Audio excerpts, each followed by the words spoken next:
Today, I'm joined by someone who's literally cleaning up the game in the Indian startup ecosystem.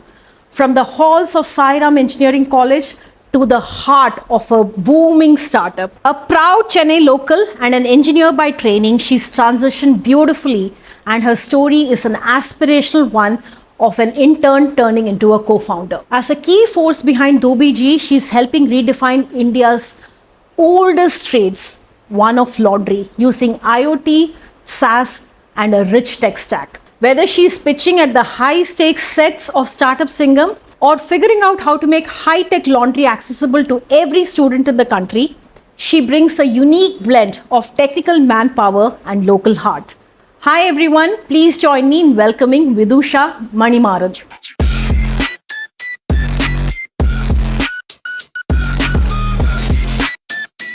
So, Vidusha, before we get into the world of tech and dirty laundry, let's talk about you. You've been a Chennai local, you're an alumna of Sairam Engineering. But who is Vidusha really at the dinner table? And how has your family upbringing, shaped you as a person who wants to get into the fierce world of startups rather than settle for a corporate job? Thank you so much, ma'am, for having me here. I'm really excited and talking about who really I am. So, I am really a very shy, nervous girl who used to be at home. And when I was shifted from my hometown to Chennai, everything was completely new to me. So, your hometown was? I stay in Nilgiris. Nilgiris, wow, Yeah, okay. Kotagiri, precisely.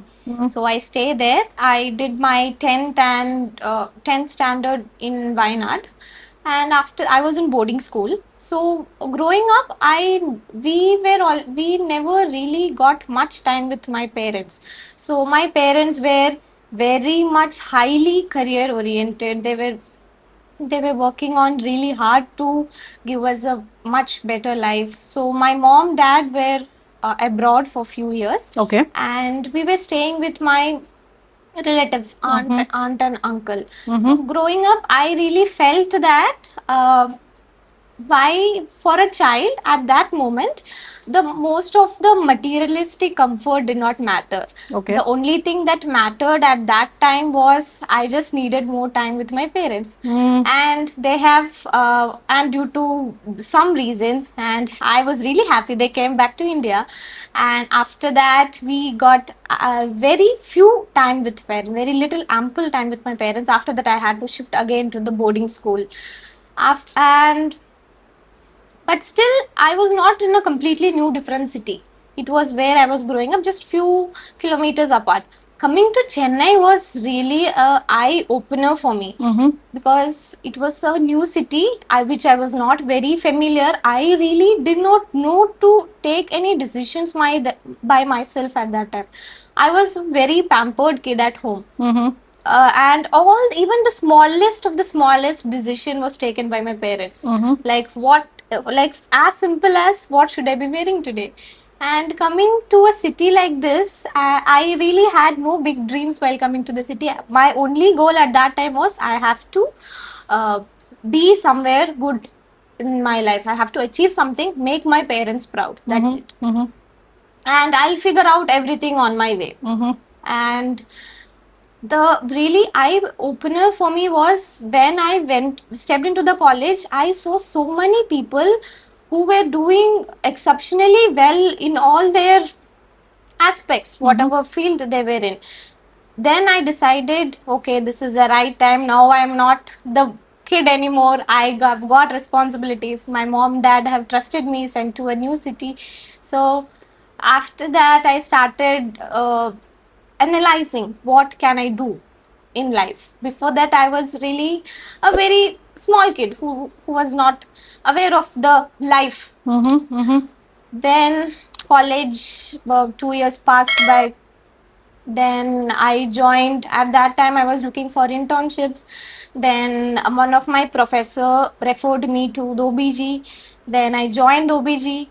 At that time I realized, oh, this is a very cool thing to do, very nice thing. They are really creating a environmental impact. and that is somewhere very close to me because my mother is also somewhere in this field. She is a nurse. Okay. So I got that passion for creating the environmental impact from my mom. I can tell she was always she never considered her job as her only job.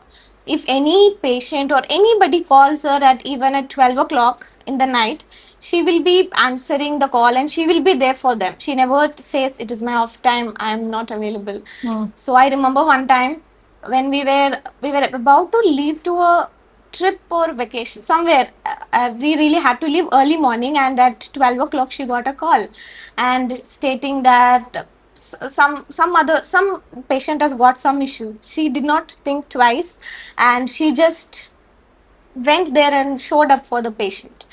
And similar thing, it was all nostalgic when I joined OBG. So many thought processes, and my dad is also a businessman. So he was having a very good high paying job abroad. He quit everything and he came back India, and he wanted to do something for himself, and it was all combined, inspirations from mom and inspiration from dad. My dad was always like, I started late and you make sure you do not do that. It's a very nice time. You're young, you can try doing mistakes, not a problem. You will just, it's a hit and try. It will work, it might not work, you just give it a try. So all this just drove me through the OBG. Lovely. So three things, I really stood out. One, you kept up your dad's aspirations. He was like, start early. It's, don't wait for, you to grow older. You kept up that. I love the value of parents that you brought. A lot of us don't realize the value of parents until they are gone. So that came on very early for you. And then from your mom, the value of service and empathy for others, that stood out. So tell me, so it was your professor who actually encouraged you to join Dhobiji.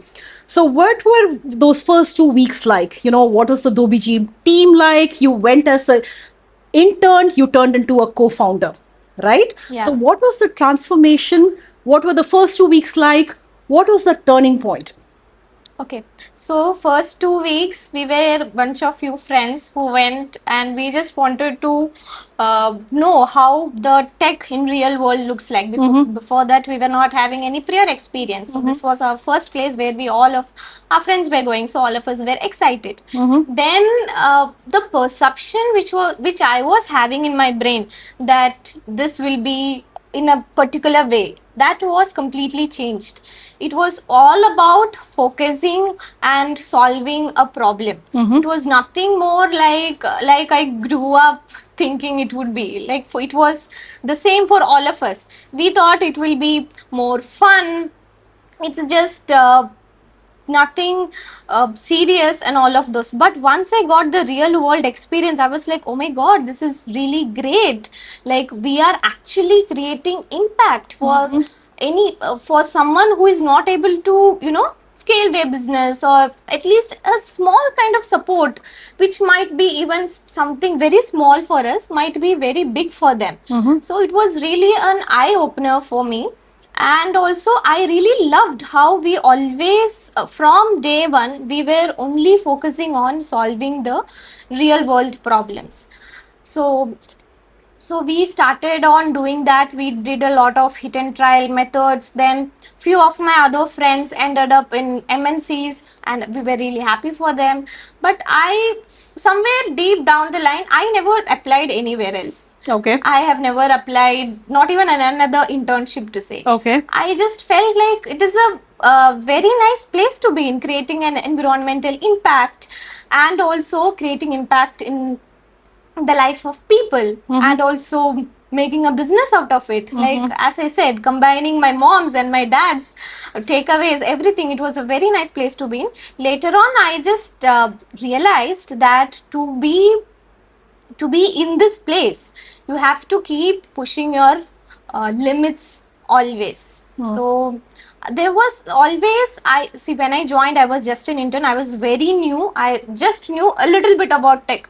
But as time grew, I was pushed into spaces where I was I had very few idea of it. Like, for example, let's take about the business aspect of it. I was not aware as much as of it, but still I was pushed to learn about it and put my thought process to the table.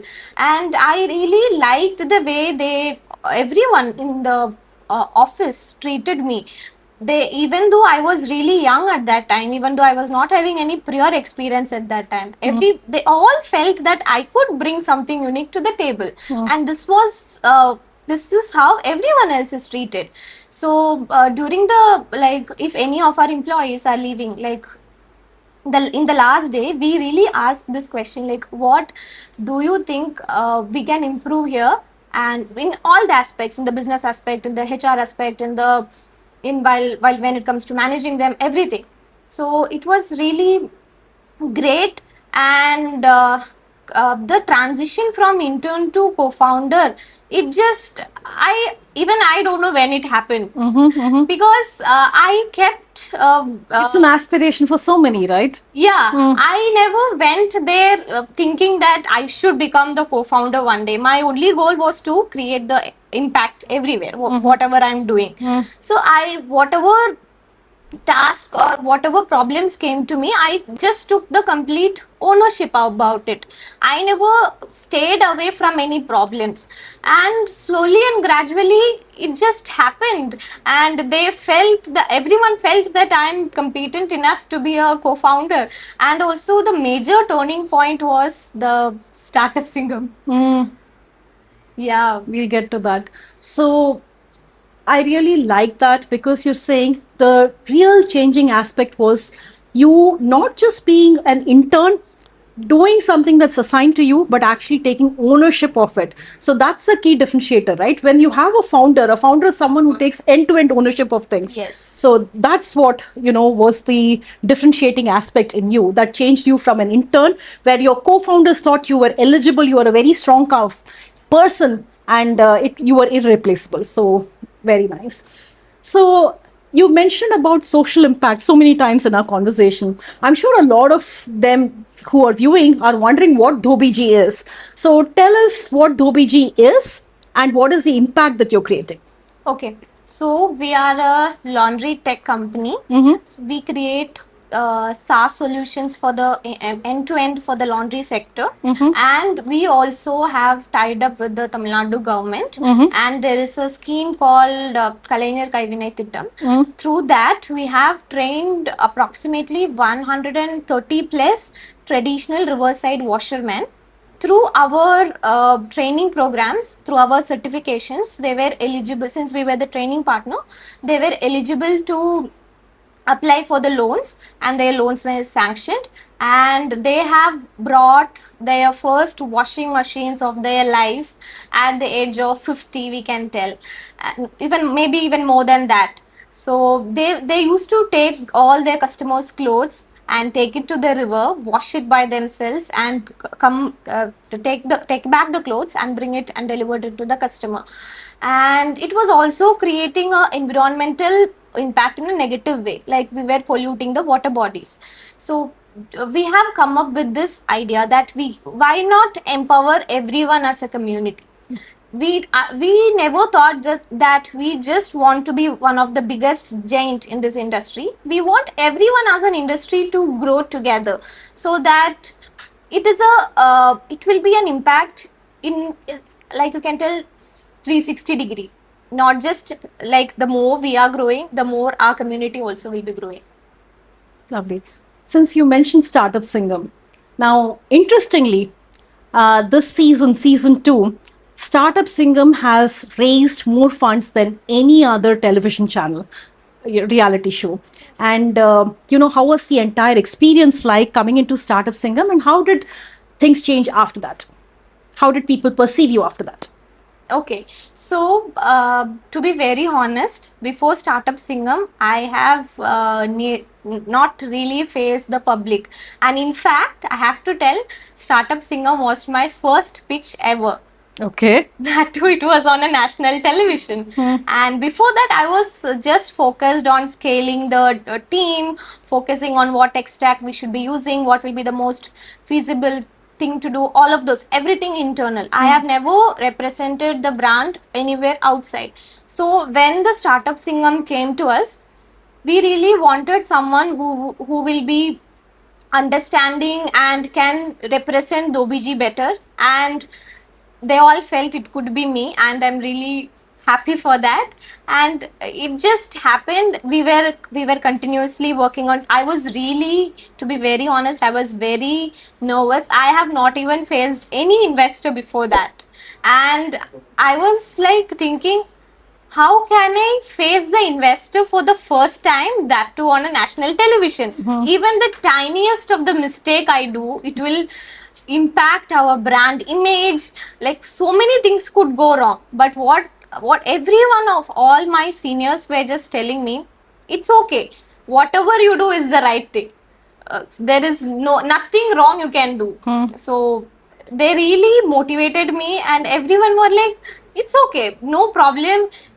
Whatever comes out, we'll just see. You just do your best. And I remember talking to my mom just before entering the stage. I was like, Mom, I think I'm really nervous. What should I do? My mom was like, see, this is not the first time you will be going on the stage. Since childhood, I have always trained you to be on the stages. Like, always. At that time, I did not understand. My mom, when I was a kid, she was always putting me in all those competitions, speech competition, Okay. elocution, and all of those things, declamation, Okay. all of those things. At that time, I did not realize importance. My mom, she reminded me at that day, this is not something which you are doing new. You have been always doing this since childhood. Just go So there. you're preparing for that moment since a very, very, very young Yeah, age. I was not aware of it. And my mom was like, I know you will rock it. There is nothing wrong you can do. You can do. Then we went on the stage. I was really nervous on the stage also. But I just, whatever I was preparing from the last many years, I just told to them. And I was just thinking this. We know what we have been building. At least I should be conveying at least even 10% of it properly. So this was my complete thought process at that time. Then the investment happened. All of us were very happy. Then I called my mom and told, Mom, I now understand the importance what you were doing at that time. I really wanted to thank you. Then after Startup Singham, people started recognizing me. I had this complex within myself that people might not take me seriously because I'm too young. What did I do to deserve to be sitting on these tables? So after Startup Singham, there are so many young girls who are just coming to me, You're and now an inspiration to so many. yeah, so many young girls coming to me and just asking me, you were so good, just tell us how did you do it. Like, it was a complete 360-degree movement, you can tell. I the only one thing which I have to tell everybody is, do not wait for the outcome. Just keep doing your best, and the universe will be there to support you. Very well said. So there are many out there who want to be on that same platform. So if you have any words of advice, any kind of prep work that really helped you that you want to tell the viewers? Okay, so I'll walk you through my journey, how we prepared. So since it was my very first pitch, so I was writing down all of the iterations by myself. So what I used to do is write down, not really type, write down the iterations. I just felt while writing, I could emote better, convey the emotions The other thing better. is when you actually write over typing, more neurons get fired in your brain. So it actually settles in your brain much. Maybe Yes. that's the reason. I was writing all my scripts by myself. Then I used to pitch in front of I used to turn on my phone and pitch in front of the phone, and it will used to be horrible. And I used to just be so angry at myself. And I have also we have also pitched in front of, like, multiple takes we have done. And finally I used to forget the pitches also in between. Like, it used to be so nervous, that's why I used to forget. And everybody out there were telling, it's okay, we know you will do it on the stage. And I was having that so much responsibility on my shoulders that I can't be doing wrong. And I was like saving all my energy for that time. Like, I will go to the stage and I'll just do it. What I really want to convey everybody is, do not just prepare for a 3 minutes, 5 minutes pitch. Write down as much as you can. How many, it does not matter how much long paragraphs or how much minutes it takes. Note down your journey from the starting, write it down. Then later on you can do the variations yourself. Like, it will take at least 5 to 6 iterations, then you will get the perfect pitch. So you talked about responsibility on your shoulders.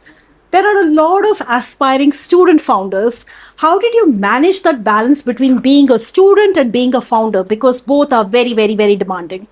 Okay, so yeah, being a student and the founder, at that time I was not the founder, I was just the lead intern, you can lead. But you were taking a lot of ownership, right? So there was Yeah. definitely a lot of responsibility on your shoulders. So how did you juggle between both? Yes, so what I used to do is, I used to go to colleges and I used to show to my professors my work, like, this is what I'm doing, please grant me permission. So my professors, they were also very supportive. Like, if they felt that you are adding more value to yourself, rather than sitting in the classroom by doing something else, they have given me that freedom to use the lab which will be there in the college. So you can use that lab if you have any tasks to be done. And also it was really mandatory to give the exams. Apart from that, it was very they were not much lenient with the OD, but if any tasks come between that it requires my attention at that point of time, they let you do that. It's not Okay. an issue. So thank you for inviting me to your special event. And then we had a chance to meet your professor. I believe you have a special program in your college, Sairam Engineering College, where they actually help student founders. Can you tell me a little bit about it? Student founders, yeah. So when I was in the college, the student entrepreneur ecosystem was really booming. So what they do, right? What they do is they call the entrepreneurs, or maybe even the alumni who are successful entrepreneurs. They conduct the mentorship program, and also you can they really connect with the alumni or whoever it is in between their network, the successful people. And also I remember when I was in my college, there was a event and they have invited the VCs also. Like, if any students want to raise funds, they can pitch to VC over there. Okay. So is the landscape changing because India is becoming that birthplace of countless startups, founder energy is increasing? How is that actually changing college education? So the landscape, the startup landscape of India is changing, right? So many new startups are coming. Slowly, people are changing their perception, where people are thinking that, okay, you no longer have to be in the rigid 9 to 5 job. Yes. You can move beyond that. It is okay to take risks in life. So how is the college environment actually changing to match that? Yeah, so when I was in my college, I think in my batch we have two, if I'm not wrong, two successful entrepreneurs. They are still building, and I wish them really good luck. So all the professors, whomever they reach out for any kind of support, like, professors really have a very good network. All their students might be in a very good position any place of the world. So if you reach out to any of those professors, they really connect you with the right people. Being a student founder, you might not get the access to, external access to all the resources which is really required at that time. At that time, only your professors can help you. And I think especially in my colleges, all of the professors were really supportive for creating student founders. And some of the professors have their own startup as well. They are side hustling. Interesting. So they are working on their own startup, and they are also teaching us. So as you can say, there will not be any founder who will be trying to put down any founder, telling that don't do this, this is not the right place. So I think that's what is happening right now. All right. So you're hustling, you're having fun at Dhobiji. So how is founder dynamics between all of you? Oh, it's very lovely. Like You we think you're lucky because not everybody is blessed with that, right? Yeah, because the our bond between all four of us is really beautiful. That we are more like friends. We can tell, like we are just bunch of four friends who are working together, creating something really cool. And if there is any conflict also, we never take it that let's take there. If I am having any opinion and remaining three of them do not agree with that, I really don't take to my heart. And this is what we four have inculcated to us, that we all of us are speaking for the betterment of Dobiji. It's nothing that you are I am against you, It or is not personally yeah, at all. it's not personal. It's not I am not against you, he's against me, nothing like that. So what really happens is, if someone puts out their opinion, we really try to understand. Or if someone is not trying to agree, we try to decode, okay, this might be the perception. He or she might be speaking for the betterment, right? So we try to decode. And yeah, like conflicts we never really had, touch wood. Okay. And it is like, that's a really very beautiful bond, we can tell. All of them they pamper me so much, and they also take care of me. And also, it's never like she's the youngest, what does she have, what she has done to be here, nothing like that. Everybody equally values what everyone brings to the table. Lovely, lovely. Do you think anything to do with this city, Chennai, has to do in shaping you as a person? Yeah, I have always thought about it. Chennai is the city who made me who I am today. Because I remember leaving from Chennai, leaving to Chennai from my hometown. I was like, the only thought process that was crossing my brain is, how am I going to survive in the next 4 years in the city? But this city has taught me and challenged me in the ways which I can't even imagine. Like, the teenage me would not even have been thought of what all I would be becoming by coming here. And I never really thought of leaving the city. This has become my home now. Lovely. So you have been very lucky, I would say blessed to have a lovely team like this, but not everyone is. What, according to you, based on your friends, is the biggest challenge as women entrepreneurs, especially as students, see today? Okay. As women entrepreneurs, we try to underestimate ourselves a lot of time. So no matter whatever the perception the other person is having about you, it's okay. That do not matter. You keep trying, keep failing, keep doing your best, because don't chase for the success. Chase for the lesson. So that lesson you will get by failure. Failures teach you, but success will take you somewhere.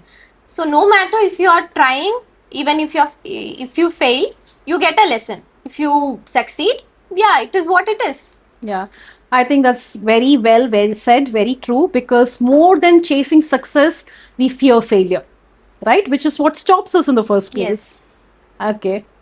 You're a woman, so we're going to go to our signature question. What does Nari Shakti mean to you, Vidusha? Okay. Nari Shakti, according to me, will be being your discovering your own potential rather than fearing from it. Whatever opportunity comes to you, just grab it, do it. Only then you will be knowing what all you are capable of. If you keep fearing and going away from it, there is no possibility for the growth. So discover your true potential by pushing your boundaries. Lovely, lovely. It was absolutely wonderful. It was a very, very smooth conversation, and I loved all your answers. These are answers that anybody would resonate with, and I'm sure it inspires a lot of students out there, a lot of women out there who are emerging founders who have a lot of aspirations. So, thank you so much, Vidusha, for making it here. Thank you so much for having me, ma'am. And also, I must say, you are such an inspiration to me. And I wish to become like you someday. Thank you, thank you, thank you for that. And can I ask you a question? Absolutely. So, during the Startup Singam show, you have also promised to invest in us. You have invested in Yes, us. yes. So, I'm just curious to know what made you invest in us, ma'am. What made you? First was the product, second is the founder. A very basic idea. You know, you don't always have to start with rocket science to be a founder. You're solving an everyday basic problem which has not been thought before, right? You had fragmented solutions before, but you brought in something very, very, very unique. You solved a basic need. That really stood out. And second was the energy of all you founders, the dynamics that I was talking about with all your founders. Sometimes the dynamics doesn't come across very well, and when that happens, it's a red flag. But you know, you all stood ground there, and you did a fantastic job. We knew that we could believe in the product, and all of you. Thank you so much, ma'am. We are always trying our best to not let people down who have always trusted in us. Thank you, thank you. And we're going to be very sincere as well. You know, Raghu's already had this word. We're going to open many doors, and we're going to see us go places together. Okay, thank you so much, ma'am. Thank you. Vidusha, it was an absolutely power-packed episode. I loved that conversation with you, and I'm sure that you've left countless others feel inspired.